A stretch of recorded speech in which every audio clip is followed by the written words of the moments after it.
Why do most icebreakers fail, and how do we fix them? It's almost like clickbait. You saw that on a video, you saw that in an article, you want to click on it, right? You go, hey, Yes. what do you mean? What do you mean most of my icebreakers aren't working? I'm not saying that you, dear listener, maybe that your icebreakers are not working, but I think the critical part of what we'll share here, Phil, is having a framework.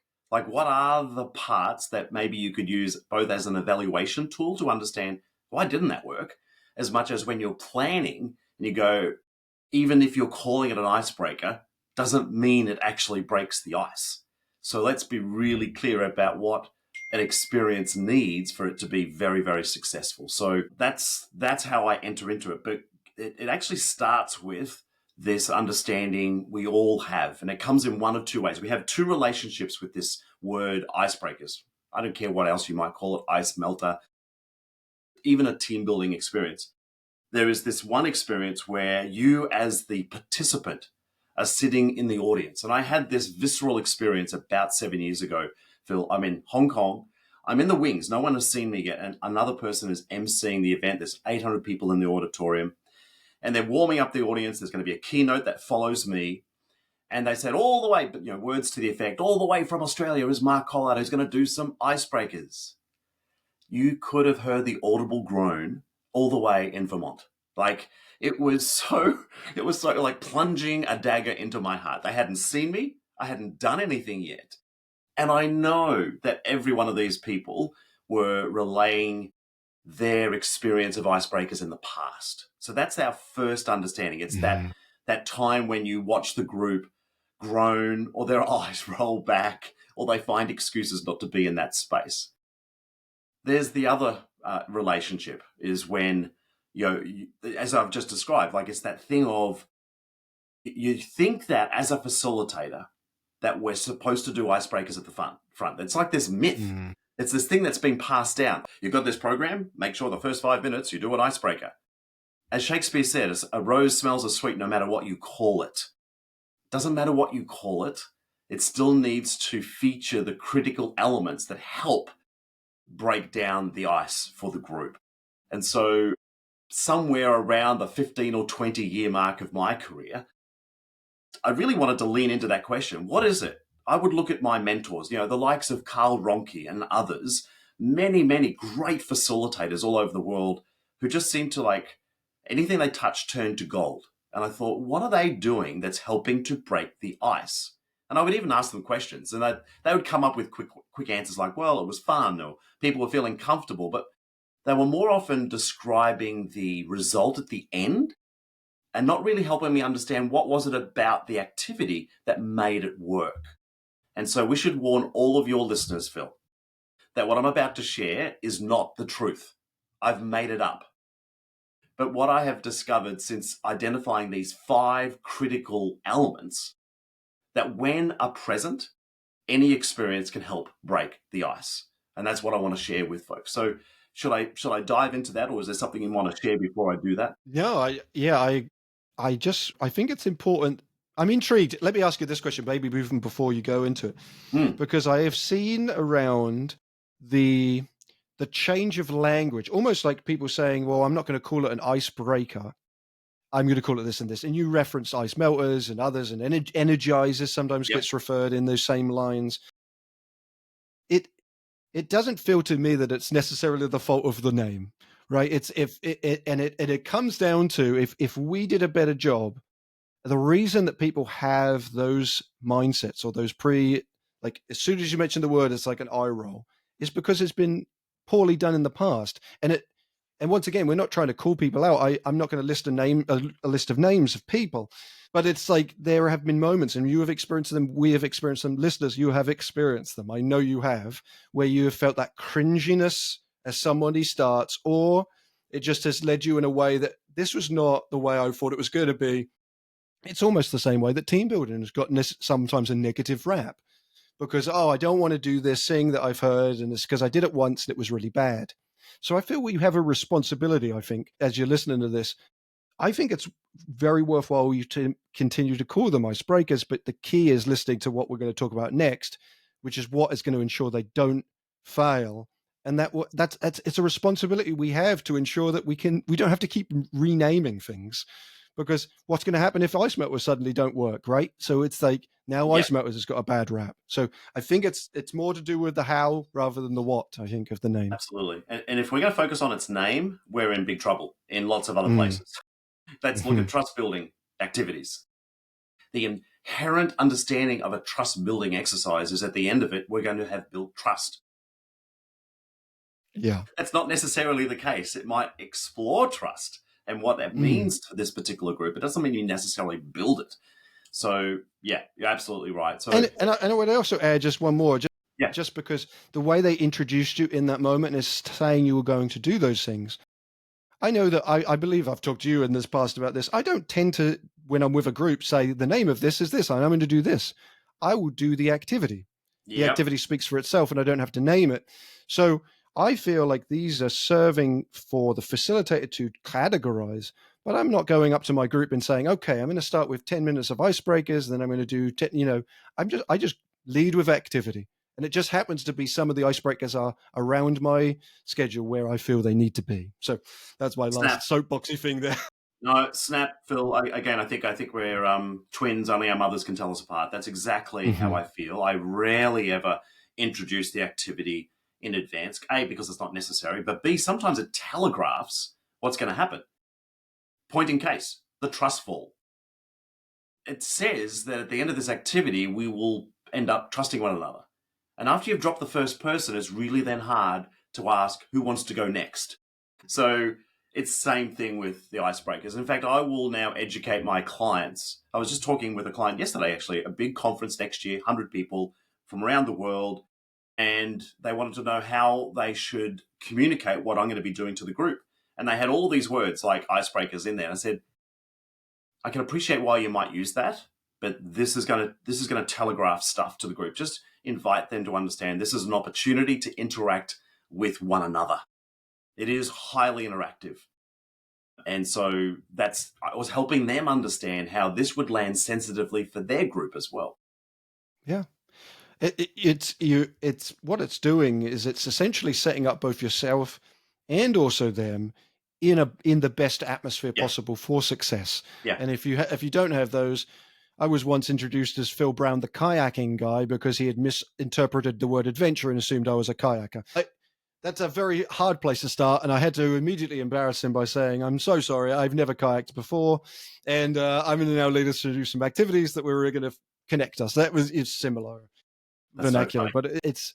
I will now say, whenever conferences ask if they would like to introduce me, I say I'm good at introducing myself.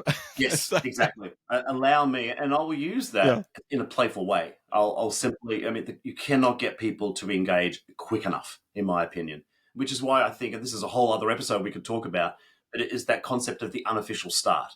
It's just simply a strategy to invite people to interact in a productive, purposeful way. That's all it is. And because they don't expect it, effectively you are breaking the ice, quote unquote. But you would never have them understand that that's actually what's going on. Before you know it, everyone's engaged. Their brain is switched on. They're leaning in, and they're ready for the start. That's such a powerful way to begin. So, are you ready for the 5 elements? I am ready. Again, warning, I made this up, but I've applied this liberally over my career of 35 years. And I can think of only a handful of places where this did not work. And at the top is fun. It is the thing almost that all of my mentors mention why these experiences effectively invited the group to break the ice. But what I'm referring to here is that it's not a comedy routine. It's not about making people laugh. I'm not a comedian. I rarely ever tell a joke in that context. So I've needed to understand what am I referring to here, and the closest I can get here, Phil, is to a nourishment of one's soul. When people's soul are being nourished, that for me is fun. It might make them laugh because they feel that their soul is nourished, that they can feel a little bit more vulnerable. And so for me, the number one key element that makes any experience work to break the ice is that it needs to be fun. If people's souls are being nourished, that will be helpful. It's just one of five. If it's the only one that is ticked, it's probably not going to work. But that's certainly one of them. Does that make sense? Yeah, absolutely. And I love what you're saying is you don't have to be a comedian. I think that sometimes, especially if I see, sometimes I've seen other people, and I will add that I do. That's part of humor is a authentic nature of my facilitation.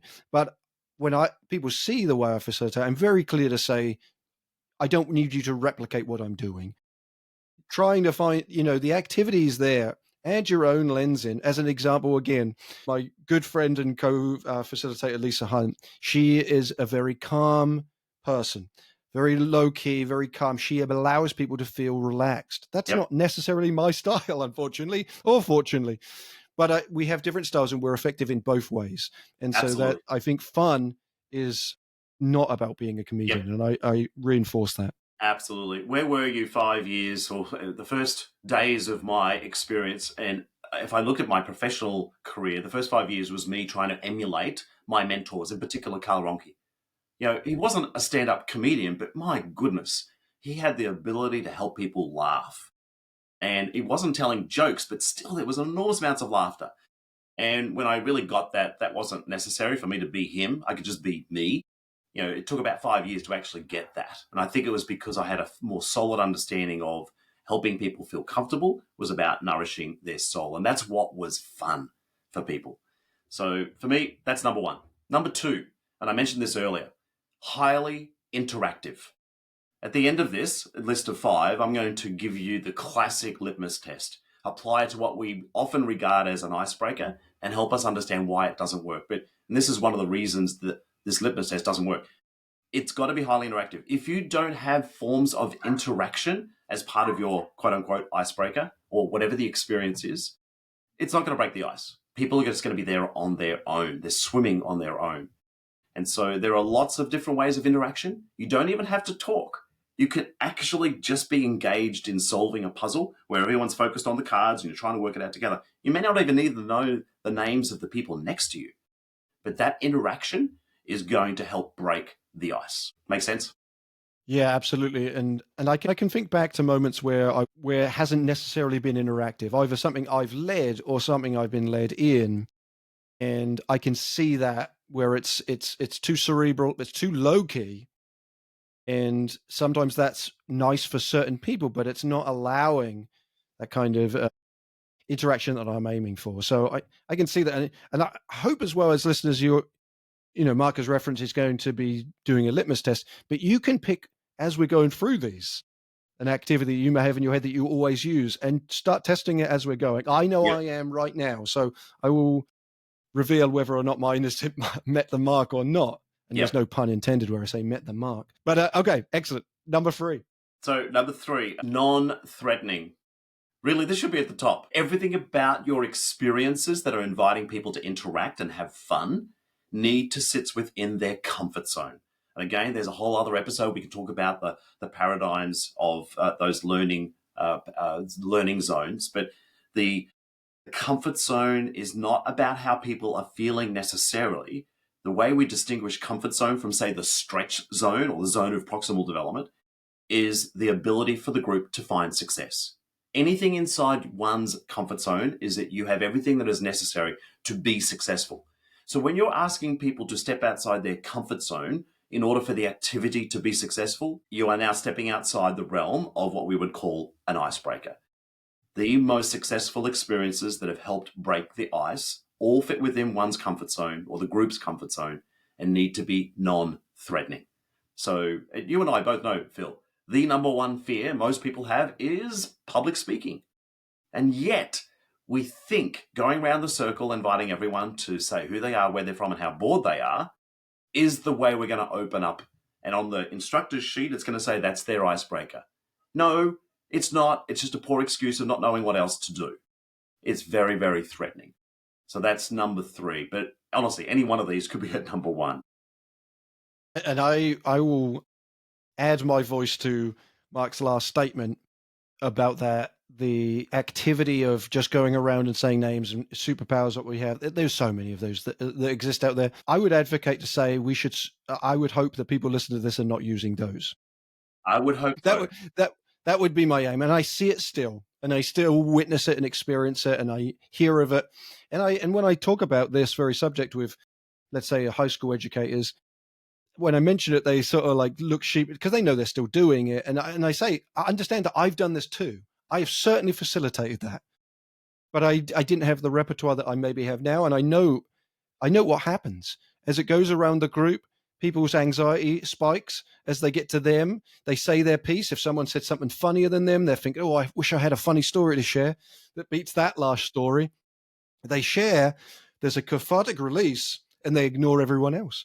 So it's not connective in any way. It's performative in that moment, and once again, very threatening, I would say. And then the last thing I would say, once again, this is please don't do this. Phil says don't do this. Anything involves dancing or singing as an initial thing is a no-go. Please avoid dancing, singing. Or telling a joke. At the start. Yeah, exactly. There were just so many things so many times I've walked into a space. Okay, find yourself a partner. We're going to dance. It's like, okay, I'm off. I can't do that. I'm out.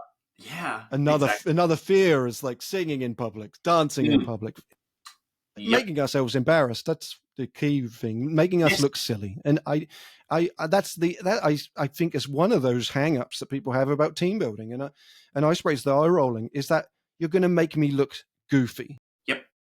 I think is a very important thing for us to wrestle with, this idea of shouldn't be our role, is to make people look goofy. Yeah, absolutely. And if we provide some context to the conversation, and it's probably inherent if you're listening, dear listener, but we're talking about programs that help people connect. It's about building those relationships. And if that's the context you're working with, it's important that we have an understanding of how we can do that better.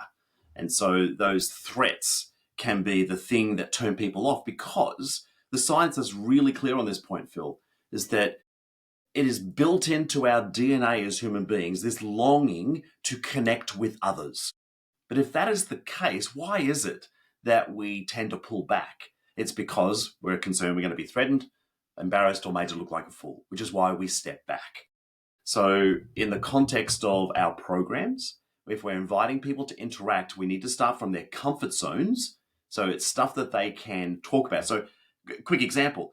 I remember being a participant in an audience where the MC, there was some fluffing around going on with tech, and they said, "Oh, look, just while we're waiting, just turn to someone next to you and describe one of your more embarrassing moments." Because this was clearly embarrassing to him, and that was the first thing he could think of. Yeah. First of all, no one's sitting next to anyone, because you don't do that. You're at least a seat apart, so you've got to lean in. And I reckon as I looked around, more than half of the people weren't talking about that question. Who was going to describe their most embarrassing moment to someone they've never met before? And I guarantee you this person would have said this was their icebreaker. It's not. It's not. It doesn't actually help, because it sits well outside people's comfort zone. Ask a question such as, introduce yourself to someone who perhaps you don't know, front, back, left, right, or otherwise, and explain what's stuck to your refrigerator door right now. Now, I love that question. It's one of my favorite questions that you can choose. Like if it's a pornographic image, you're probably not going to share that with someone you've never known before. So you get to make it up. There's no proof necessary here. But it might be that it's the homework schedule for your son.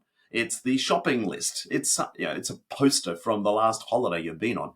You get to choose at what level you want to share, so it sits within one's comfort zone. Does that make sense? Yeah, absolutely.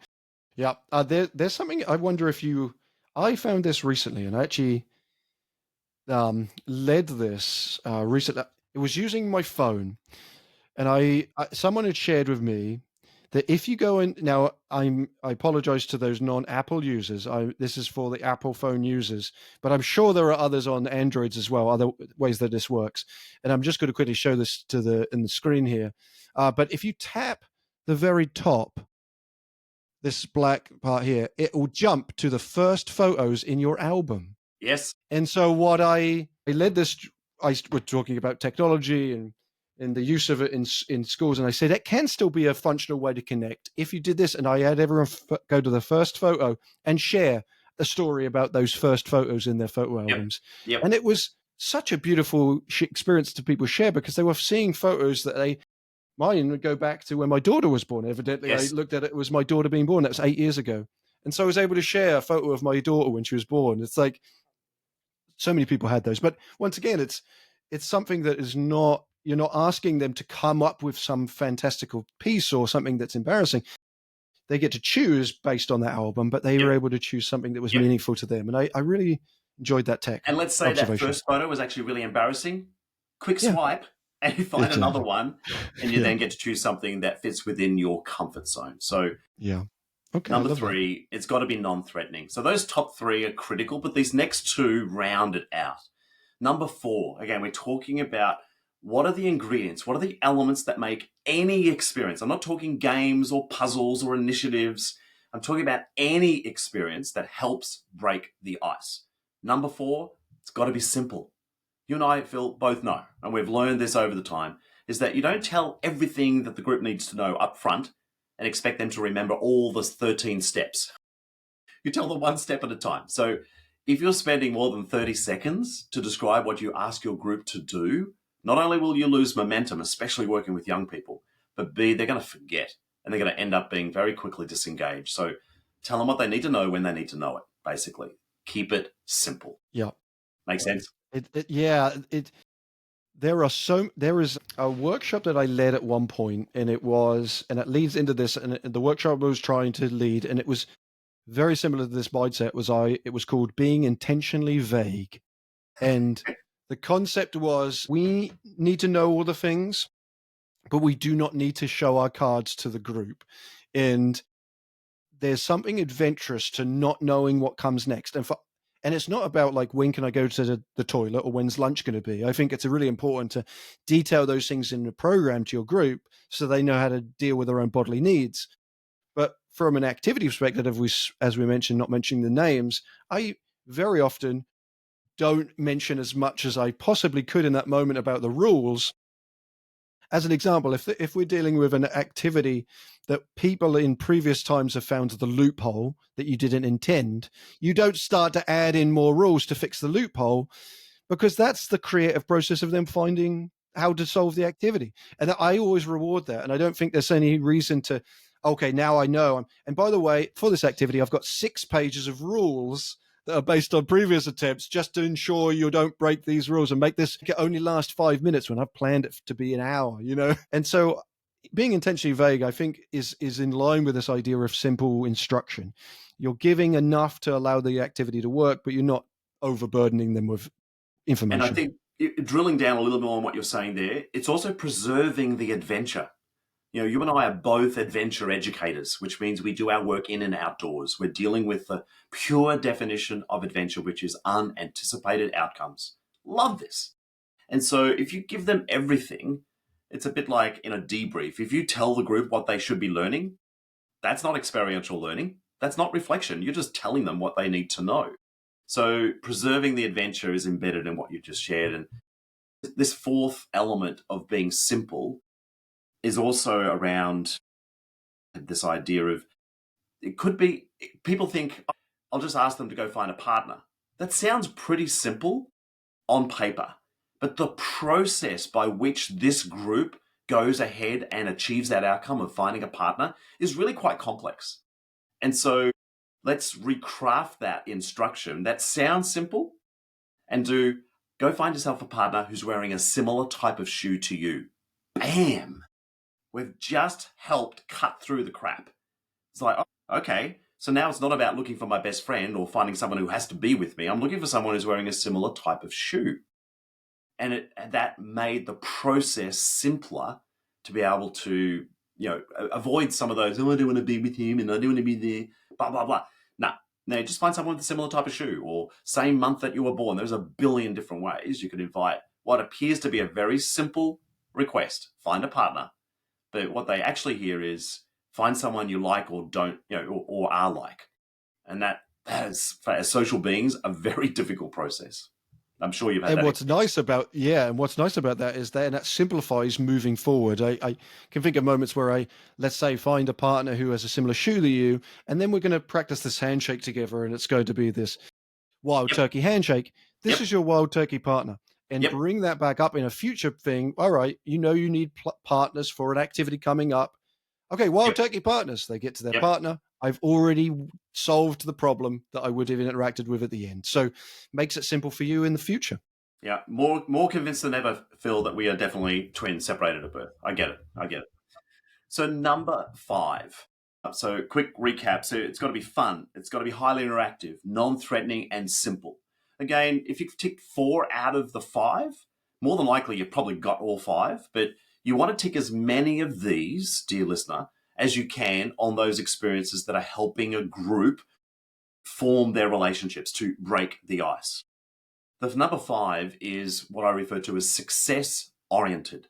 Success oriented. Now, sometimes at first glance, people go, you mean that the group has to be successful, the group has to be winning. And there's many activities that I use that are very competitive, even in the beginning. But the focus is not on the win-lose. It's on things like levels of interaction. How much energy did I generate? Were people provided with an opportunity to be vulnerable? Did they have an opportunity to share? They are the factors or the metrics of success that I'm referring to here. So number 5, it's success oriented. We all have elimination games as part of our repertoire, but there is nothing worse you can do and eliminate 3/4 of your group in the first minute of your first game that you're calling an icebreaker. These people feel like you've broken more than just their ice now. They feel like they're out of it. And so that ain't working. There needs to be, it can still be competitive. So you can do a thumb wrestle. Okay, or you can do a quick activity that invites some sort of mathematical equation using your fingers. There's a win-lose there, but the focus is not on who won. It's about the levels of interaction and the play that you would have been introducing into that setting. Yeah. Yeah, it's a good reframe to talk about. There is a target to aim for, but without the consequence. And I think that is a great reframe when people think of success-oriented programming. Yep. There's intention, there's goal there, but there's not a first place award for an individual, because then of course the rest of us are not going to be focused on success. Yep, absolutely. Okay, Mark, what's this litmus test? Yes, thank you for asking. So we kind of referred to it a little bit earlier on, to be honest. It's that standard setting that we've all had, particularly in professional development environments, where you turn up a little bit early and there's the U-shaped tables and you sit down and there's your neatly sorted paper and pen and the individually wrapped mints and the pitchers of water. And at some point, the instructor blows in. And of course, you've never sat directly next to someone you don't know. And the instructor says, "Hi, my name is Phil. So great to have you here. We've got a big day lined up, but before we start, let's whip around." Everyone can fill in the ... Whip around the room and tell us who you are, where you're from, and how bored you are. So let's go through the list. First of all, is that fun? No, except for the class clown, who sees the world as a stage to make everyone laugh. Which, of course, when you look at one of the other elements, threatening. If you've ever heard, "Oh, that's a hard act to follow," that's just comfort zone slapping you in the face. So it's not fun. It's not highly interactive because everyone's thinking about what they're going to be saying and they're not listening to anybody else. And so it's not interactive at all. As I said, it's very threatening because for many people, talking publicly and about themselves is one of the most fearful things they have. Quick sidebar here. I did a professional development course for 2 days about public speaking. Andrew, who was the professional instructor, blew in, did exactly this. First thing they did is ask everyone to go around the room. Now, just remember, Phil, this was a public speaking course. You would think this is a group of people who are quite willing to get up and talk. The first person passed. Now, I'm not dissing on them. It's just so inappropriate. This was a group of people who were wanting to build their skills of comfort in talking in front of people. And the very first thing you did was ask them to talk in front of the group. Anyway, so it's not fun, not highly interactive. It's definitely threatening. And number 4, simple. Hey, Phil, I'm willing to give this. I'm willing to give the concept of standing and talking relatively simple. But the process through which you achieve success is really, really difficult. And then, of course, success-oriented. No. It doesn't achieve its objective. It's a poor excuse of not knowing what else to do. So, dear listener, please understand that I'm not saying never use this technique. I've used it many, many times, but I never use it as an icebreaker. I use it later on as my comfort levels grow within my group. That's a perfect opportunity to then invite that type of broad group, larger group, plenary style sharing, but never in the first few minutes or even the first half of a day of a program that I'm running. So, And I think litmus test doesn't pass it. I think that's the critical thing I would reference here, is that we are truly not, and I speak for you, Mark, in this, that we're not slamming on activities. We're not saying that these activities are bad activities, but the key is understanding the why and what are you getting out of the activity? What's the core goal of that activity? And if you believe the goal of that activity to be an icebreaker, then that's the mistake. That's a misalignment between the activity and the purpose of the activity. Mm-hmm. And I think understanding that sometimes comes from experience. There are moments where I've tried an activity and it hasn't worked. And maybe it's worth you thinking, if you are listening to this and thinking, oh, actually, I've seen it work well. Okay, keep using it, and maybe it won't at some point, and then you can reevaluate. But I think that that's the critical. It's looking at why you're doing the activities and pairing the why with an activity, not taking an activity and trying to pair it to a why. That is a mistake that I see happen too often. Whereas I know 10 activities, how can I make them meet the goal of this group that's coming in? And that's the problem. Those will flop when you try to do an activity that is misaligned from the goal. Yeah. Labels, setting, abilities, confidence, all of those things I think are a big mix that help us make good judgments. And I'll share it's again a little sidebar to what we've just shared here. The very first activity that was presented by a Chinese educator for my very first program I was running in China. Everything was translated. I don't speak Mandarin. It was this game called 1, 2, 3. It's that activity that you play in a partner. One person says 1, partner says 2, then you say 3, 1, 2, 3, 1, 2, 3, as fast and as accurate as possible. If there is one activity that sits in my top 5, this is it. I love this activity. It works so well. We did it continuously over the course of 5 weeks of training. We're working with lots of teachers. Could not wait, Phil, to come and play this at home. It was a wonderful way of breaking the ice with this group. And I introduced it to the very first group in Australia. And I got such a visceral pullback because of the way it was introduced. Because for those who aren't familiar with the activity, once you've kicked off 1, 2, 3, you then replace each of the numbers with a sound and an action. And I typically do a clap above the head for number 1, a little jump for number 2. And the way I first learned it in China, a bark like a dog for number 3. So it'd be clap, jump, bark, clap, jump, bark, clap, jump, bark. I did that the very first group I had in Australia. People hated it. I could not understand why. From that moment on, Phil, I changed the dog to a cat. It then became clap, jump, meow, and it hasn't failed me since. So, dear listener, beware. The activity may work in one setting, but it may not work in another for exactly the same reasons I shared in those 5 key principles, is that it just didn't work. It wasn't nourishing people's soul to have someone bark at them aggressively. Seemed to work perfectly fine in China, did not work here in Australia, at least for that first group. And I have not felt comfortable going back to the dog since. You know what is fascinating? Now, I absolutely love that activity too, and I recently did it with a group. And it's fascinating because I would have assumed it was always clap, jump, meow. Yes. And this is a backstory that I had not known, because I've done this. I learned this activity from you, but yeah. And so now I reflect on I call it my golden activity. Most people who have ever worked with me know mine is jump in, jump out, or left, right, whatever. But this is how I was originally taught this activity would not have met the success-oriented parameter, because the way I was initially taught it was more of a initiative where the group could only move on to the next round once they'd achieved 4 or 5 instructions in a row correct without anybody making a mistake. That's how I initially learned it. So if I shouted jump in and one person jumped out, we have to try again. We start back at 0, and we can only move on until the whole group has mastered it. Well, you know how the activity gets harder because it's now say what I say, do the opposite, and so on. I used to do that activity, and I'd have the same response. Either it was positively received, or they kept failing, and then the group did not enjoy the activity. And it was a reframe for me that I took out the success focus of it and just did it for talking about making mistakes and a joy and laughter, and just go with the flow. I'm going to keep going, and that has completely changed the way that activity for me is run. And there might be people out who are listening to me say jump in, jump out, but have perceived it as the problem solving version and can't understand how it would be an ice break. But I believe, I don't know if this is 100% accurate. I haven't tested this, but I would anticipate that you could make most activities into meeting most of these 5 just by tweaking some Yep. of the parameters of the activity. Yep. And the idea of being an icebreaker activity and having a list, I don't necessarily agree with, because I believe that you can take activities and make them fit their goals, as we talked about.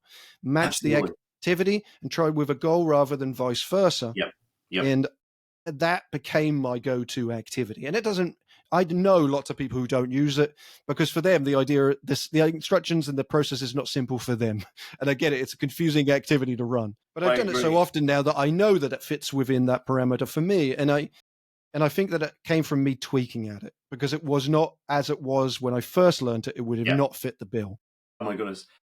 Jump in, jump out, definitely very high on my list of my top 60 activities, for example. On YouTube, it's by far our most viral activity, 4.5 million views. That video is 12 years old now. I still laugh at it when I watch it, because it talks about those things you just mentioned. It can be an opportunity to break the ice. It's also a great energizer. You can frame it as a group initiative. Wonderful ways to build trust, because we're involving people holding hands and perhaps making mistakes. So many different ways it could be used. And when I think of the database that Playmeo created, it only in the beginning ever had one way of identifying an activity, and that was by its type. And it was the hardest thing, because, okay, so is jump in, jump out an icebreaker? Is it an energizer? Is it a group initiative? And so we then introduced several other tabs. One of them was outcome. What are you trying to get done? Which is very different to activity type, because you and I both know, Phil, an icebreaker can also be an energizer, can also be a team building activity, all those things. So we've now got variety of ways for people to enter into that space as a way to get started going, okay, what are you looking for? And we can help you find it. Awesome. I'm going to invite you one last time, Mark, to run through those 5 for our listeners, so it's a nice conclusion. And then I would encourage you who are listening once again to just go through these and consider how many of the 5 are fitting within it. And it's not to say that it needs to have all 5, if I'm accurate. It needs to have, I would say, a majority, probably. Yeah. And these are an opportunity for you to start analyzing your activities from a structure. How are they used? How do you frame them? What can you reduce from them? What can you add to them to really try to fit that mark, so you won't fail at icebreakers again? So what are those 5? Absolutely. It isn't about ticking all 5 boxes, because they're also interrelated. If something that is fun is possibly because it's also highly interactive and non-threatening. So they're all related. So those 5 are fun. Again, think of that in terms of nourishment of soul. Highly interactive. Don't even need to be talking, but there's forms of interaction. The next part is non-threatening. It's got to fit within their comfort zone. Number 4, simple. So just tell them what they need to know when they need to know it. And finally, success-oriented. But the orientation here, your focus, is on, maybe it's energy, levels of sharing, levels of vulnerability. All those sort of non-tangible things, that's the metric of success. Awesome. Thank you so much, Mark. And once again, I will add to the description, all the information around where you can find information about Mark, and also Playmeo as that database that he's referenced before as well. Thank you so much, Mark. You're very welcome, Phil. Thank you.